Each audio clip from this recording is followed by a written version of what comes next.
الحمد لله رب العالمين، الصلاة والسلام على سيد الأنبياء والمرسلين وعلى آله وصحبه أجمعين وعلى من تبعهم وحظى حظبهم وسلك مسلكهم إلى يوم الدين. أما بعد، فأعوذ بالله من الشيطان الرجيم. بسم الله الرحمن الرحيم. باب الانفاق وکراہیت الامساک، وہی چل رہا ہے. تو اس کی آخری فصل ہے. اس کا اچھا خاصا حصہ ہو چکا ہے، کچھ باقی ہے، یہاں سے باقی ہے کہ وعن ابن عباس قال قال النبی صلی اللہ علیہ وسلم الا اخبرکم بشر الناس شر الناس منزلا قیل نعم قال الذي يسأل بالله ولا يعطي به رواہ احمد. سید المفسرین حضرت عبداللہ ابن عباس رضی اللہ عنہما سے روایت ہے، انہوں نے کہا کہ اللہ کے نبی صلی اللہ علیہ وسلم نے ارشاد فرمایا کہ کیا میں تمہیں لوگوں میں سب سے بدتر مقام والا، سب سے برے مقام والا شخص نہ بتا دوں، یا تمہیں نہ بتا دوں کہ سب سے بدترین مقام والا کون سا شخص ہے؟ قیل نعم، عرض کیا گیا کہ ہاں ضرور بتائیے کون ہے. قال، تو فرمایا سرکار نے، الذی یسأل باللہ ولا یعطی بہ، وہ شخص کہ جس سے اللہ کے نام پر مانگا جائے اور وہ نہ دے. یہاں باللہ میں جو با ہے، اس کے بارے میں دو احتمال ہیں کہ یہ بائے استعانت ہو یا بائے قسم ہو. بائے استعانت ہو تو مطلب یہی ہوگا باللہ، اللہ کے ذریعے، یعنی اس کا نام لے کر، جس کا آپ اردو میں بولتے ہیں اللہ کے نام پر، تو وہ معنی ہوگا. اور اگر با برائے قسم ہو تو مطلب یہ ہوگا کہ جس شخص کو سے اللہ کی قسم دے کر کے مانگا جائے اور وہ نہ دے. جسے سائل یہ کہے کہ تمہیں اللہ کی قسم ہمیں دے دو، اور نہ دے، تو وہ شخص بدترین ہے. کیا یہ جیسا کہ بالکل مطلق ہے حدیث میں ایسا ہی ہے؟ شریعت میں ایسا نہیں ہے، اس میں کچھ صورتیں مستثنا ہیں. بدترین کون ہوگا؟ جبکہ وہ شخص جس سے مانگا جا رہا ہے وہ یہ سمجھ رہا ہے کہ یہ مانگنے والا مستحق نہیں ہے، اور اگر اب نہیں دے رہا ہے تو یہ بدترین میں نہیں شامل ہوگا، کیونکہ وہ مستحق ہی اس کو سمجھ نہیں رہا ہے. اس زمانے میں انسانی معاشرے میں دیکھیے کتنے لوگ ہیں، ایک سے ایک مالدار ہیں، مانگتے پھرتے ہیں، عادت بن گئی. یوں ہی وہ شخص کہ جس کے پاس صرف اتنا ہی ہے، دے دے تو وہ خود پریشان ہو جائے. اب اگر اللہ کے نام پر اس سے کوئی مانگ رہا اور نہیں دے رہا ہے وہ، تو اس صورت میں وہ بھی شر الناس میں نہیں آئے گا. تو یہ چند صورتیں مستثنا ہیں اس سے، اور یہ سب صورتیں نہ ہوں تو اب ایسی صورت میں پھر وہ اللہ کے نام سے جب مانگا جائے تو اسے دینا چاہیے. رواہ احمد. وعن ابی ذر انہ استاذن علی عثمان فاذن له وبیدہ عصاه فقال عثمان یا کعب ان عبد الرحمن توفی وترك مالا فما ترى فيه فقال إن كان يصل فيه حق الله فلا بأس عليه. فرفع أبو ذر عصاه فضرب كعبه وقال سمعت رسول الله صلى الله عليه وسلم يقول ما أحب لو أن لي هذا الجبل ذهبا أنفقه ويتقبل مني أذر خلفي منه 6 أواقية أنشدك بالله يا عثمان أسمعته 3 مرات قال نعم. رواہ احمد. حضرت ابو ذر سے روایت ہے یہ ابو ذر یہ زہاد صحابہ میں سے تھے، کے بارے میں بتا چکا ہوں۔ ان کا موقف اور نظریہ یہ تھا کہ انسان کو مطلق اپنے پاس دنیا کا کچھ مال جمع رکھنا صحیح نہیں۔ ہاں، یہ کہتے تھے کہ بس جو آج کی ضرورت ہے اس کو رکھو اور باقی سب اللہ کی راہ میں دے دو۔ کچھ بھی جمع کرنا ان کے یہاں درست نہیں تھا، بالکل اصحاب تجرید میں سے تھے۔ تو اس لیے ان سے اسی طرح کی حدیثیں زیادہ تر مروی ہیں۔ انسان کا ذہنی میلان ادھر ہوتا ہے، زیادہ تر اسی طرح کی باتیں کرتا بھی ہے، اسی طرح کے کہ اگر وہ محدث ہے تو اس طرح کی حدیثیں روایت کرتا ہے۔ تو اب دیکھیے یہ بھی اسی طرح کی ہے۔ حضرت ابو ذر سے روایت ہے کہ انہوں نے حضرت عثمان کے پاس آنے کی اجازت مانگی، فأذن لہ، تو حضرت عثمان نے انہیں اجازت دے دی۔ وبیدہ عصاہ، ان کے ہاتھ میں ایک عصا تھا، ایک ڈنڈا تھا حضرت ابو ذر کے ہاتھ میں۔ فقال عثمان یا کعب، تو حضرت عثمان نے کہا اے کعب، یہ کعب سے مراد یہاں کعب احبار ہے۔ ہاں، یہ کعب احبار یہ تابعین میں سے ہیں۔ ہاں، اور انہیں اسرائیلیات کا بڑا علم تھا، کیونکہ یہ پہلے عیسائی تھے اور عیسائی سے پھر مسلمان ہوئے تھے، تو توریت و انجیل کے بہت بڑے عالم تھے۔ تو یہ حضرت عثمان غنی رضی اللہ عنہ کے ہاں پہلے سے بیٹھے ہوئے تھے، اور اسی درمیان حضرت ابو ذر نے اجازت مانگی اندر آنے کی، تو حضرت عثمان نے اجازت دے دی کہ آپ بھی تشریف لے آئیے۔ اب جب وہ آ گئے حضرت ابو ذر، تو حضرت کعب احبار کو خطاب کر کے حضرت عثمان نے کہا یا کعب ان عبد الرحمن توفی، کہ عبد الرحمن ابن عوف کا انتقال ہو گیا، وترک مالا، اور انہوں نے بہت سا مال چھوڑا ہے۔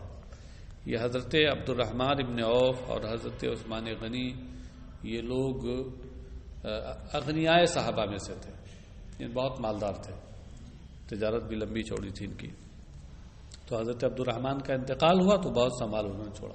فما ترافی ہے، تو کعب تو ان کے سلسلے میں کیا رائے رکھتے ہو، کیا سمجھتے ہو ان کے بارے میں؟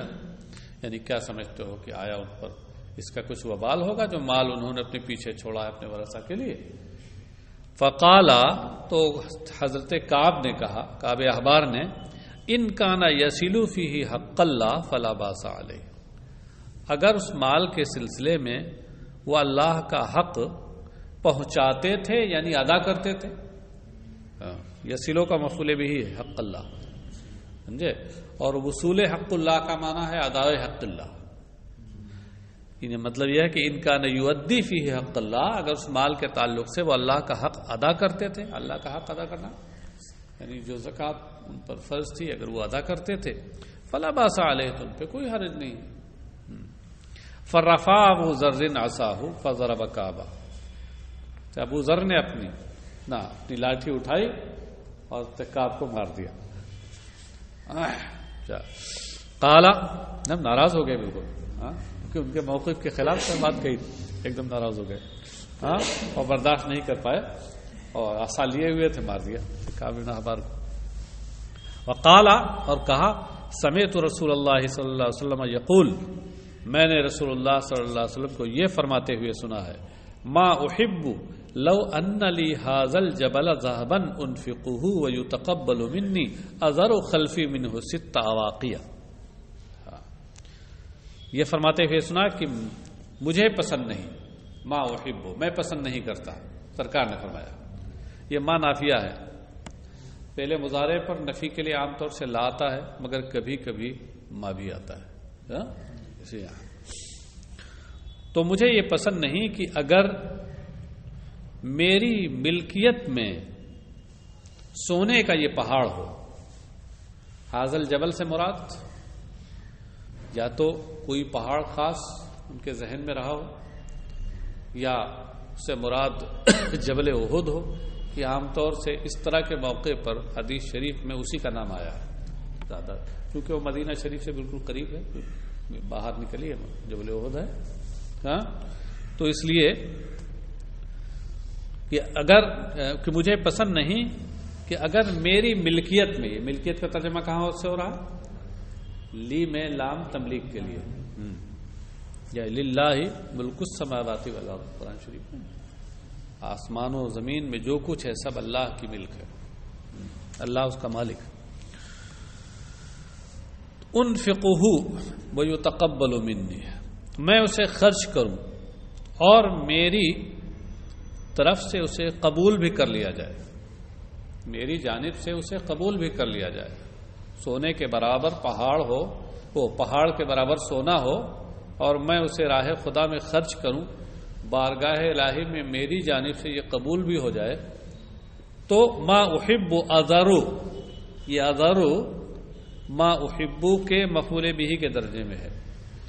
اور یہاں پر ظاہر سی بات ہے کہ احبو کا جو مفعول بہ ہوتا ہے وہ جملہ نہیں ہوتا، مفرد ہوتا ہے. تو اس لیے یہاں پر شارحین نے لکھا ہے کہ اذرو سے پہلے ان ناصبہ مقدر ہے، ان مصدریہ ناصبہ مقدر ہوگا جس کے ساتھ مل کر کے اور یہ بتاویل مفرد ہو جائے گا. اب مفعول بھی مفرد ہوگا، جملہ نہیں رہے گا. یعنی کوئی اصل ہوگی کیا؟ ان ازارا. اور وزارہ اذرو کا معنی کیا ہوتا ہے؟ چھوڑنا، ترک کرنا ہے. تو میں یہ پسند نہیں کرتا کہ اگر میری ملکیت میں سونے کا یہ پہاڑ ہو اور اس میں اسے خرچ کروں اور میری جانب سے وہ قبول بھی کر لیا جائے، تو پسند یہ نہیں کرتا کہ اپنے پیچھے اس میں سے 6 اوقیہ سونا میں چھوڑ رکھوں. 6 اوقیہ سونا کا مطلب کیا؟ ایک اوقیہ جو ہوتا ہے 40 درہم کا، ہاں تو 6 اوقیہ 6 چوک 24 240 درہم. ہاں 5 اوقیہ سے سونے سے نصاب بنتا ہے 200 درہم کا. 6 اوقیہ مطلب نصاب سے کچھ زیادہ. تو سرکار نے فرمایا کہ میرے پاس سارا سونا میں اللہ کی راہ میں لٹا دوں اور صرف نصاب سے کچھ زیادہ میں اپنے پاس رکھوں تو یہ بھی مجھے پسند نہیں. یہ سرکار نے فرمایا. پھر یہ حدیث سنانے کے بعد حضرت ابو ذر کہنے لگے انشدک باللہ یا عثمان سمیتہ ثلاث مرات. کہا کہ عثمان میں تمہیں اللہ کا واسطہ دے کر کے کہتا ہوں، کیا تم نے یہ سنا؟ یہ حدیث سنی جو میں سنا رہا ہوں؟ 3 بار کہا انہوں نے. ہاں قال نعم، حضرت عثمان نے کہا سنا. ہاں سنا میں نے. رواہ احمد، امام احمد نے اسے روایت کیا. تو مطلب ان کا اپنا جو موقف تھا، جو نظریہ تھا، اس کے موافق وہ روایت انہوں نے کی تھی. اب حالانکہ آپ غور کریں، شرعی مسئلہ تو یہی ہے کہ انسان اگر زکوٰۃ ادا کرے تو زکوٰۃ ادا کرنے کے بعد پھر جو مال ہے اسے جمع کر سکتا ہے. ہاں اسے جمع کر سکتا ہے. اب یہ کہ اس سے اور صدقات نافلہ بھی کرے، یہ بہت اچھی چیز ہے، بہتر ہے، لیکن اس پر فرض یا واجب نہیں ہے. اس میں خود اسی حدیث میں اشارہ بھی موجود ہے. سرکار نے یہ فرمایا کہ لو ان لی ھذا، میری ملکیت میں. سرکار جو ہے وہ تو سید الزہاد تھے اور بارگاہ الہی اور سید المقربین تھے. اللہ کی بارگاہ میں جو لوگ قرب رکھنے والے ان میں سب کے سردار تھے. تو مقربین بارگاہ کی تو یہی شان ہوتی ہے، لیکن عام آدمی اس میں ہو، اس حکم میں ہو، یہ نہیں. جی وہ اپنے لیے فرما رہے کہ میں نہیں پسند کرتا ہے، امتیوں کے لیے یہ حکم نہیں. اور پھر اس کے ساتھ ساتھ ایک اشارہ اور بھی ہے، یہ فرمایا اذر خلفی منہ 6 اواقیہ، مل کے نصاب بھر میں چھوڑ رکھوں، یہ مجھے پسند نہیں. اس کا یہ مطلب نہیں کہ بالکل نہ چھوڑو. تو خیر بحال، لیکن چونکہ اب جو زہد و ورع کا مزاج رکھے گا وہ ظاہر کے لحاظ سے اپنا وہ اس کو پیش کرے گا. تو حضرت ابو ذر یہی کرتے تھے. اور یہی وجہ ہے کہ حضرت عثمان غنی نے جب یہ حالات دیکھے زیادہ تو حضرت ابو ذر سے کہا کہ آپ اب مدینہ سے الگ چلے جائیے. تو ان کو دوسری جگہ بھیج دیا تھا.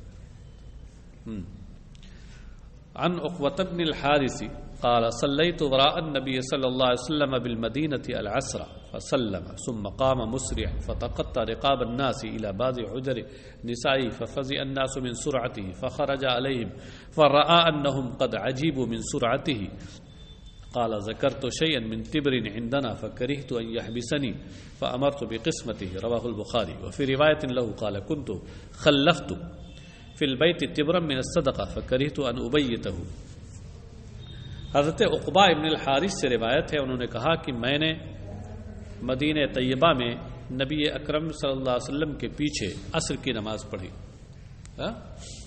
سرکار نے سلام پھیرا اور پھر تیزی کے ساتھ اٹھ گئے، کھڑے ہو گئے. سلام پھیرتے ہی اٹھ کے کھڑے ہوئے. فتخطى رقاب الناس الى بعض حجر نسائه، حجر حجرہ کی جمع ہے. تو سرکار نے بعد اپنے کسی زوجہ کے حجرے کی طرف جاتے ہوئے لوگوں کی گردنیں پھلانگی. مطلب لوگ چونکہ پیچھے بیٹھے ہوئے تھے تو گردنیں پھلانگتے ہوئے سرکار اپنی کسی زوجہ کے حجرے کی طرف گئے.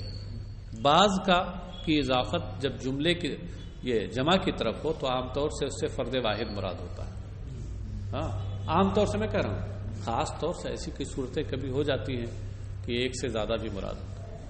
قال بعض العلماء، عام طور سے مطلب کسی عالم نے کہا بعض حجر نسائی، اپنی ازواج کے جیسے کسی ایک کے حجرے کی طرف گئے، سب کی طرف نہیں، ایک جہاں وہ رکھا رہا ہوگا مال.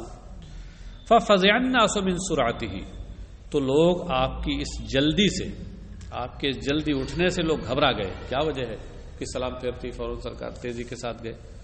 فخرج علیہم، پھر سرکار ان کی طرف نکل کر آئے، یعنی پھر حجرے سے گئے اور باہر آئے اندر. فرآ انہم قد عجبوا من سرعته، تو آپ نے دیکھا کہ آپ کی اس تیزی پر لوگوں کو تعجب اور حیرت ہے. دیکھا کہ لوگ حیرت زدہ ہیں کیوں سرکار گئے، محسوس کر لیا سرکار نے. قال، تو سرکار نے فرمایا، یعنی جواب دیا تاکہ ان کی حیرت دور ہو جائے. ذکرت شیئا من تبر عندنا فکرہت ان یحبسنی فامرت بقسمتی. سرکار نے فرمایا کہ مجھے یہ یاد آیا کہ میرے پاس کچھ سونا ہے. تبر وہ سونا کا جس پر ابھی کوئی مہر وغیرہ نہ لگی، خالص سونا ہے. تو میں نے ناپسند کیا کہ وہ مجھے روکے رہے، وہ سونا مجھے روکے رہے. اب مجھے روکے رہے کس کا مطلب کیا ہے؟ یعنی اللہ کی یاد سے روکے رہے. کیا مجھے، کیونکہ اب میرے ذہن میں آ گیا کہ وہ ہے، تو اب جب تک میں اس کو اپنے ہاں سے نکال نہ دیتا، راہ خدا میں خرچ نہ کر دیتا تو اس وقت روکے رہتا مجھے وہ. تو میں نے یہ ناپسند کیا کہ وہ مجھے روکے رہے. فامرت بقسمتہ، تو میں نے اس کو تقسیم کرنے کا حکم دے دیا، اس لیے میں گیا تھا. حاصل یہ ہے. رواہ البخاری، امام بخاری نے اس روایت کیا. تو سرکار علیہ الصلوۃ والسلام جو سید الزاہدین تھے، وہ سید الزاہدین جو سید المتوکلین، اس لیے اس طرح کی کوئی چیز وہ اپنے پاس رکھتے نہیں تھے. امام بخاری نے اسے روایت کیا ہے، اور بخاری ہی کی ایک روایت میں یہ بھی ہے کہ قال كنت خلفت في البيت تبرا من الصدقہ. یہ الفاظ ہے کہ سرکار نے فرمایا کہ میں نے صدقے کا کچھ سونا اپنے گھر میں چھوڑ رکھا تھا. اس روایت کو ذکر کرنے کا مقصد یہ ہے کہ اوپر والے میں مطلق سونا ہے، شیئا من تبرن ہے. وہ سونا کیسا تھا یہ نہیں معلوم. اور اس دوسری روایت سے پتہ چلتا ہے کہ وہ زکوٰۃ اور صدقے کا سونا تھا، کسی نے سرکار کو دیا تھا کہ لوگوں میں تقسیم کر دیں، وہ رہ گیا تھا وہاں، اور نماز کا وقت آ گیا، آپ نماز پڑھنے چلے گئے. فکرہت ان ابیتہ، تو میں نے صدقے کا کچھ سونا گھر میں چھوڑ رکھا تھا اپنے پیچھے. فکرہت ان ابیتہ، تو میں نے یہ ناپسند کیا کہ میں اسے رات میں گھر میں چھوڑ رکھوں، کیونکہ یہ عصر کی نماز تھی، اور اگر اس وقت تقسیم نہ کرتے تو مغرب سے رات شروع ہو جاتی، اور ہو سکتا ہے ذہن سے نکل جاتا تو رات بھر پھر رہتا وہ سونا. اس لیے فرمایا. وعن عائشة أنها قالت كان لرسول الله صلى الله عليه وسلم عندي في مرضه 6 دنانير أو 7 فأمرني رسول الله صلى الله عليه وسلم أن أفرقها فشغلني وجع نبي الله صلى الله عليه وسلم ثم سألني عنها ما فعلت 6 أو 7 قلت لا والله لقد كان شغلني وجعك فدعا بها ثم وضعها في كفه فقال ما ظن نبي الله لو لقي الله عز وجل وهذه عنده رواه احمد. حضرت عائشہ صدیقہ رضی اللہ عنہا سے روایت ہے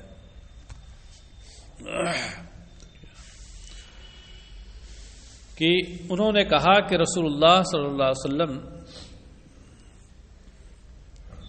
کہ میرے پاس ان کے مرض وصال میں رسول اللہ صلی اللہ علیہ وسلم کے 6 یا 7 دینار تھے.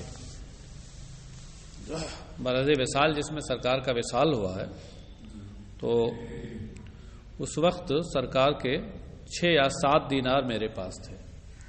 فَأَمَرَنِي رسول اللہ صلی اللہ علیہ وسلم ان افرقها تو سرکار نے مجھے حکم دیا کہ میں انہیں تقسیم کر دوں. افرقها یعنی اقسمها. فشغلنی وجع نبی اللہ صلی اللہ علیہ وسلم تو نبی اکرم صلی اللہ علیہ وسلم کی درد و تکلیف نے مجھے اس سے مصروف کر دیا. کیا مطلب؟ ذہن سے نکل گیا، میں ادھر متوجہ ہو گئی. ثم سألنی عنہا اور پھر سرکار نے مجھ سے ان دیناروں کے بارے میں پوچھا. ما فعلت 6 و 7 ارے 6-7 کا کیا کیا تم نے؟ ما یہاں استفہامیہ ہے. 6-7 کا کیا کیا؟ ما فعلتی. اور بعض لوگوں نے کہا ہے کہ یہ 6 یا 7 فاعل ہے ما فعل، تو اس میں ما فعلت ہوگا پھر صورت میں، یعنی ما فعلت 6 و 7 وہ 6-7 دینار کیا ہوئے؟ اس صورت میں فعلت سے غائب ہوگا. اور فعلتی جب پڑھیں گے تو واحد مؤنث حاضر ہوگا. جب ذرا گردن جھکائی دیکھ لی کی منزل ہے لگتا. قلت لا واللہ اچھا میں نے عرض کیا نہیں بخدا. لقد شغلنی وجعک یقیناً آپ کی اس بیماری نے مجھے مصروف کر دیا تھا. فدعا بها تو سرکار نے وہ دینار منگائے. ثم وضعها في كفه اور پھر انہیں اپنی ہتھیلی پہ رکھا. فقال پھر ارشاد فرمایا ما ظن نبی اللہ کے نبی کا کیا گمان ہوگا اگر وہ اللہ عز و جل سے اس حال میں ملے. اللہ کے نبی کا کیا گمان ہوتا اگر وہ اللہ سے اس حال میں ملتا کہ یہ دینار اس کے پاس ہوتے. وہذہ عنده میں واو حالیہ ہے، وہذہ عنده جملے حالیہ ہے. یعنی مطلب یہ ہے کہ اگر یہ میری ملکیت میں رہتے اور اسی حال میں میرا وصال ہو جاتا اور اللہ سے میری ملاقات ہوتی تو اللہ کے اس نبی کا کیا گمان ہوتا، کیا خیال ہوتا. اب اللہ کے نبی کا کیا گمان ہوتا یعنی میں کیا سوچتا، یا یہ کہ میرے بارے میں اللہ کیا اللہ کا کیا فرمان ہوتا. مطلب کہ سرکار نے اس کو ناپسند کیا کہ وہ رہے تو اس لیے تقسیم کروا دیا. وعن ابي هريره ان النبي صلى الله عليه وسلم دخل على بلال وعنده صبرة من تمر فقال ما هذا يا بلال؟ قال شيء ادخرته لغد. فقال اما تخشى ان ترى له غدا بخارا في نار جهنم يوم القيامه انفق بلال ولا تخشى من ذي العرش اقلالا. حضرت ابو ہریرہ سے روایت ہے کہ نبی اکرم صلی اللہ علیہ وسلم حضرت بلال کے پاس تشریف لائے اور ان کے پاس ایک کھجور کا ایک ڈھیر تھا، ایک ڈھیر کھجوریں تھیں. صبرا کا معنی کیا ہوتا ہے؟ ڈھیر. فقال ما هذا یا بلال، سرکار نے کہا ارشاد فرمایا بلال یہ کیا ہے؟ قال شیء ادخرته لغد، کہا کچھ کھجوریں ہیں جن کو کل کے لیے میں نے جمع کر رکھا ہے، کل استعمال کروں گا، کھاؤں گا. فقال اما تخشى ان ترى له غدا بخارا فی نار جہنم یوم القیامہ، سرکار نے فرمایا کہ کیا تمہیں اس بات سے ڈر نہیں لگتا، اندیشہ نہیں کہ تم کل قیامت کے دن، غدن اسی کی کا بیان ہے یوم القیامہ، آگے جو آ رہا ہے کل روز قیامت، کل قیامت کے دن کیا تم اس کی وجہ سے جہنم میں دھواں دیکھو، جہنم کا دھواں دیکھو؟ جہنم کے دھوئیں سے مراد ہے اس کا اثر دیکھو. یہ بخار الشے عربی میں جب بولتے ہیں تو اس سے مجازی معنی اثر بھی مراد ہوتا ہے. اور اسی وجہ سے مرقات کے حوالے سے نیچے لکھا ہوا بخارن اے اثرن یسیل الیکا وہو کنایۃ عن قربہ منہا. بلال انفق بلال، یعنی یا بلال انفق، اے بلال اسے خرچ کر دو، راہ خدا میں دے دو.